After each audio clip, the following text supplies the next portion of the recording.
Bom dia, boa tarde, boa noite, turma, sejam bem-vindos aqui para mais um bloco da nossa aula. Nós vamos seguir aqui falando a respeito dos projetos de sistemas fotovoltaicos.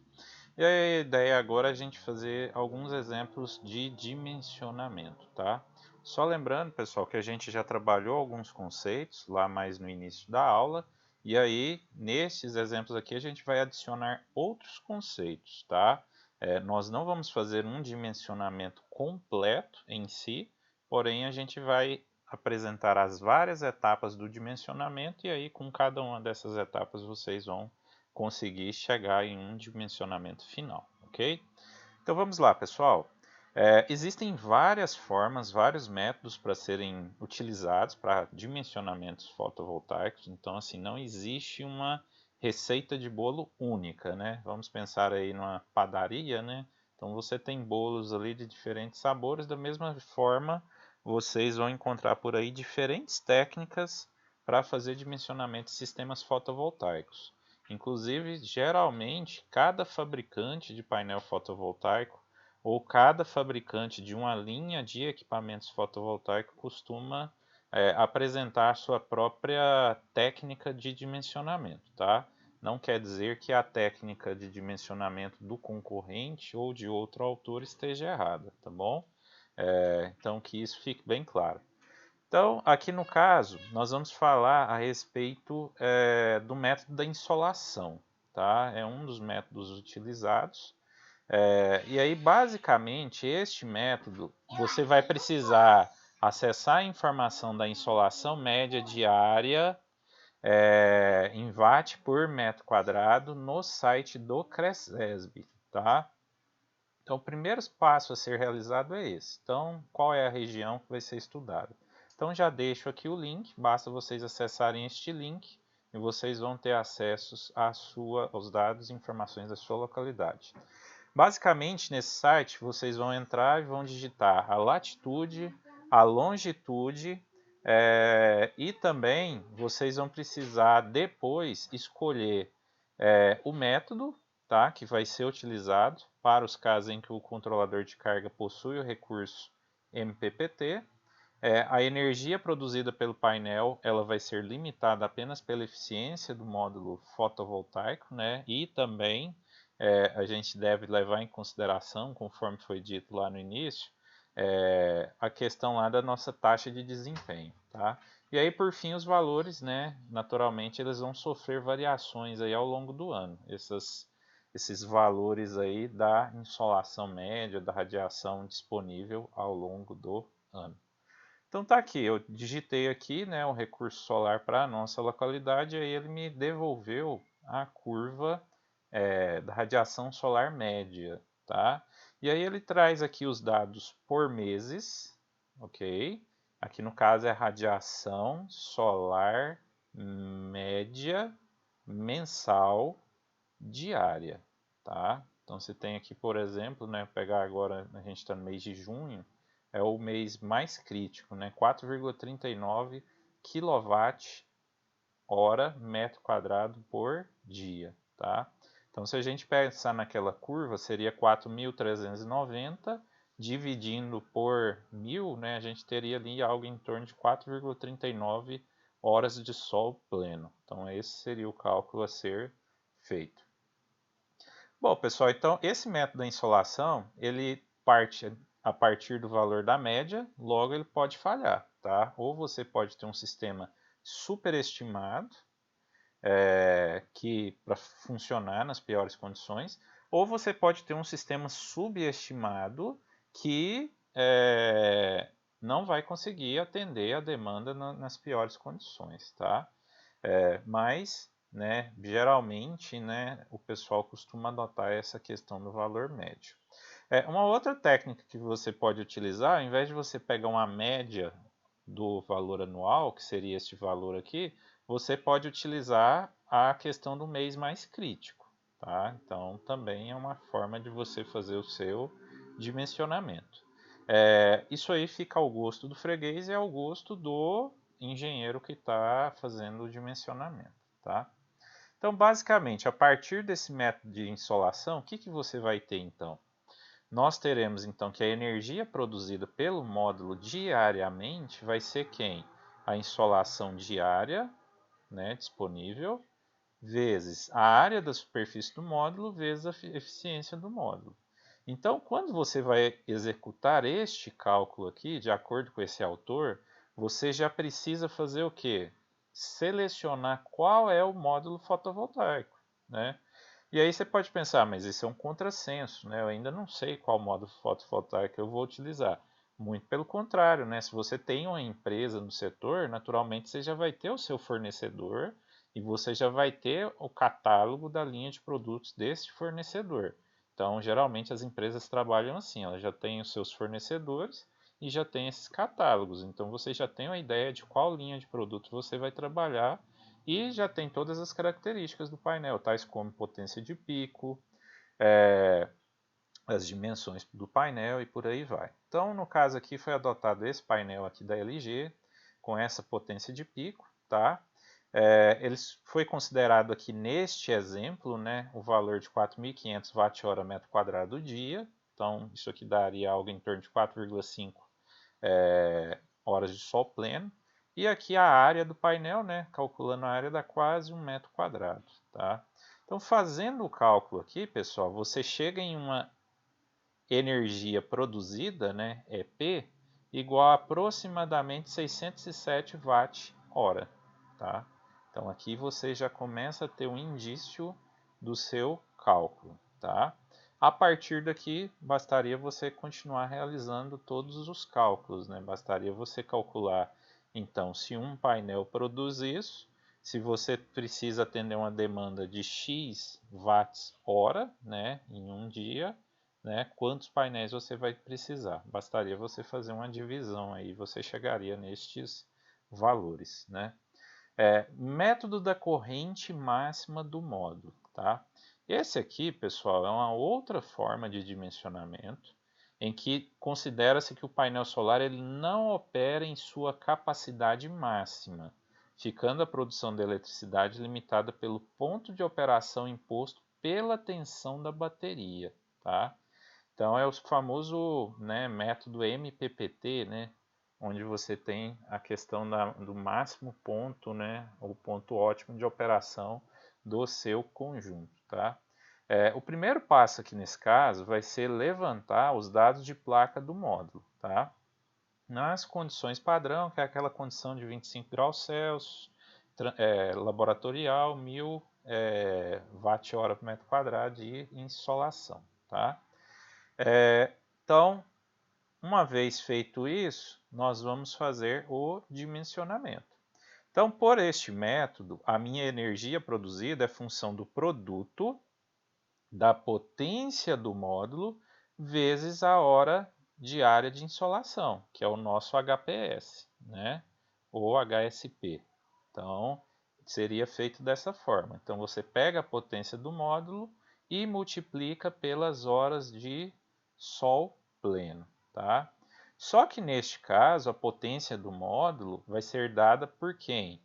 Pela corrente de curto-circuito, porém ela é limitada pela tensão da bateria, tá? Porque neste caso aqui, se você fala nesse tipo de método, ele geralmente é utilizado para sistemas off-grid ou sistemas que possuem armazenamento. E aí o seu sistema ele passa a ser limitado pela tensão da bateria, tá? Então é uma característica que você tem que levar em consideração. Observem que essa potência ela é inferior àquela potência máxima que é produto da corrente de curto pela tensão de circuito aberto. Então ela vai dar uma fração, né, um valor menor do que aquele outro valor. Então vamos lá fazer um exemplo por este método aqui. Né? Então pegamos aqui este painel com essas características e aqui foi dito que vai ser considerado, né, uma localidade que apresenta 5 horas de área de insolação, então HPS, lá HSP5, e um sistema fotovoltaico autônomo com a bateria de 12 volts, tá? Que é a tensão padrão dessas baterias aplicadas no setor. Aqui está as características do painel. Então ele traz aqui, né, as tensões de circuito aberto, corrente de curto, corrente de máxima potência e tensão de máxima potência.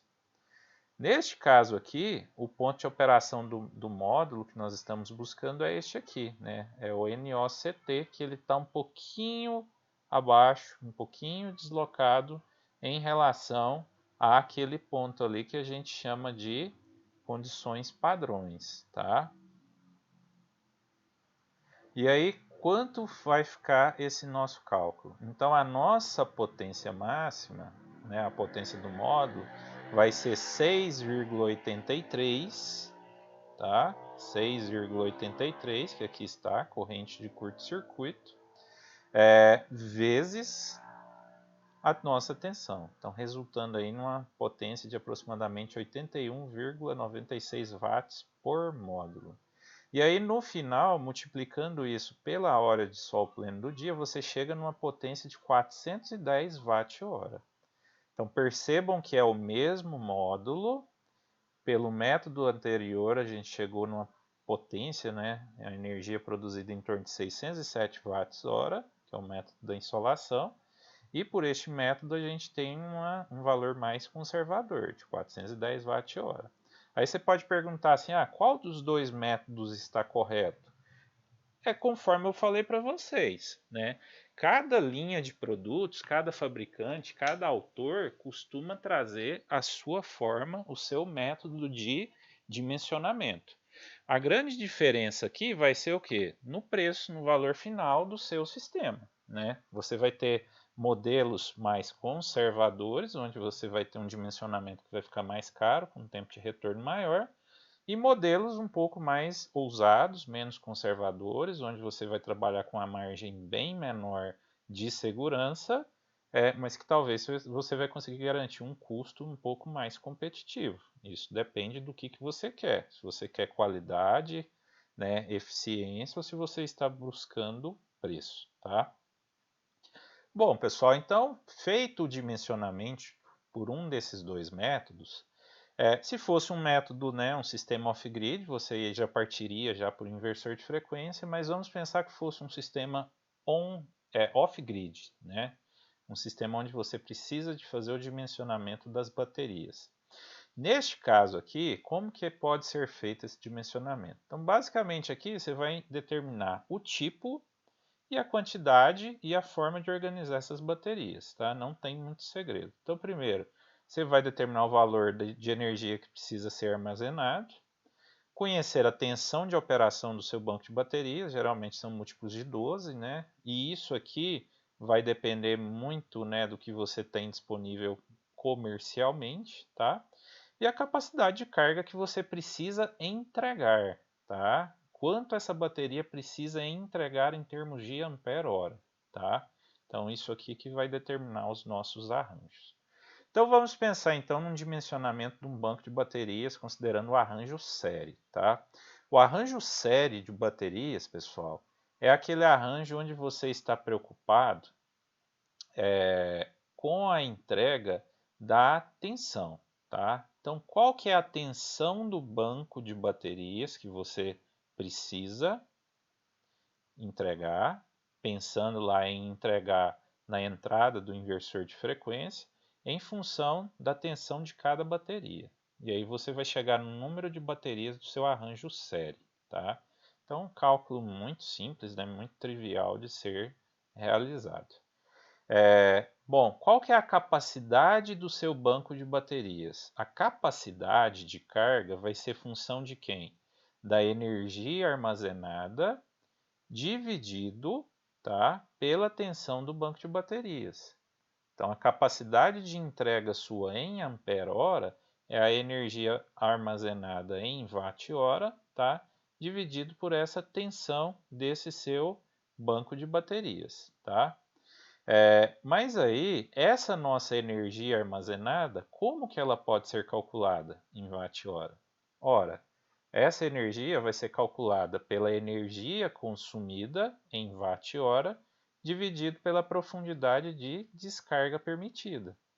E aí você tem várias profundidades permitidas. Você pode permitir uma descarga de 20%, 50%, de 80% até 100%. O que nós precisamos ter em mente?